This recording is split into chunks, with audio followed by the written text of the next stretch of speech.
Olá, sou o professor Raimundo Silva. Vamos dar continuidade com esquemas de endereços. Bom, cada dispositivo final de uma rede, PCs, notebooks, servidores, impressoras, telefone VoIP, câmera de segurança, precisam de um conjunto de configuração IP, que envolva endereço IP, máscara de subrede e o gateway padrão. Tá? Esse gateway padrão pode ser opcional em alguns dispositivos. Se o ambiente for só ambiente local, exclusivamente, você pode trabalhar só com endereço IP e máscara de subrede. O default gateway é usado quando você necessita sair do seu ambiente de rede local. Muito bem. Os endereços IPv4 são exibidos no formato decimal com pontos consistindo em 4 números decimais de 0 a 255 separados por casas decimais. Por exemplo, 92.681.10, 192.681.1, 255, 255, 2550.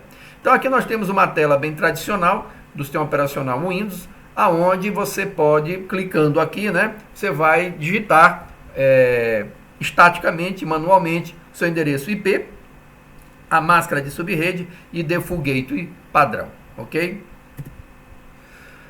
O switch Cisco de camada 2 tem portas físicas para se conectar ao dispositivo. Bom, pessoal, o que ele fala aqui é o seguinte, que um switch camada 2, mesmo gerenciável, ele não necessita de endereço IP para funcionar. Por quê? Porque o switch camada 2, ele trabalha na camada 2 do modelo OSI e tem a finalidade de fazer o encaminhamento de quadros.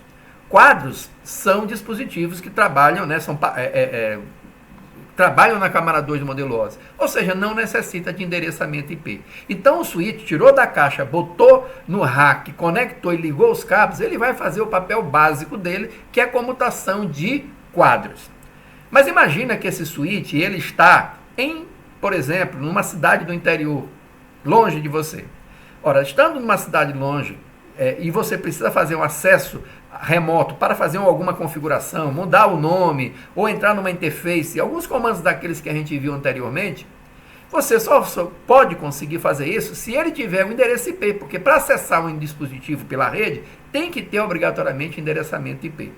Então o switch, ele deve ser configurado com um IP da camada 3, não para o funcionamento dele enquanto dispositivo da camada 2, mas para gerenciamento, para um acesso remoto, para que você possa fazer as configurações, ok? Então, para se conectar e gerenciar um switch de camada 2 remotamente, ele deve ser configurado com um ou mais interfaces virtuais, tá? Por que ele fala em interfaces virtuais? Porque a camada 2, as portas que estão no switch, são todas camadas 2, tá? Você não vai botar o endereço IP numa dessas portas. Você vai colocar numa interface virtual que está, digamos assim, acima dessas portas, só para efeito de gerenciamento. Então, cada switch tem uma interface virtual de VLAN 1 padrão. Todo switch tem a VLAN 1 padrão. Ela você não consegue remover. Então, observação, o switch camada 2 não precisa de endereço IP para funcionar. O endereço IP é usado para gerenciar, o que eu acabei de falar. Muito bem. Configuração manual de IP para dispositivos finais. Então, aqui ele mostra um caminho usado aqui, por exemplo, no Windows, para que você possa fazer essa configuração. Aqui, na tela anterior, você coloca o IP, a máscara, o default gateway, e aqui um caminhozinho básico para que você possa atingir esse objetivo. Tá? Para atribuir a configuração IP usando o servidor de protocolo DHCP.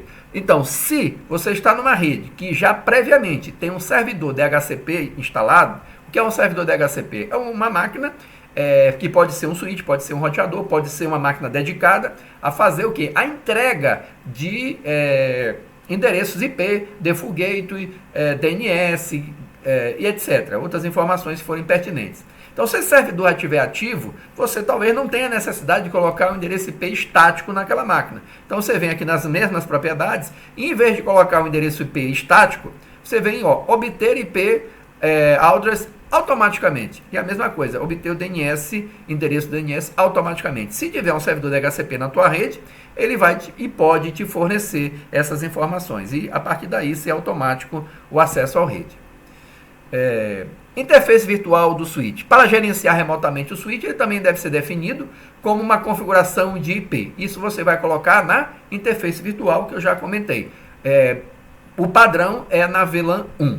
Então, na SVI, ou seja, no circuito, na interface virtual VLAN 1, deve ser configurada com um endereço IP, uma máscara de subrede, né, e dar o comando no shutdown nesta VLAN 1, que é uma interface. Tá? Toda interface para se tornar operacional, no caso da VLAN 1, você precisa dar o comando no shutdown. Então IP, máscara e no shutdown, aonde? Na VLAN 1. Ok? Muito bem.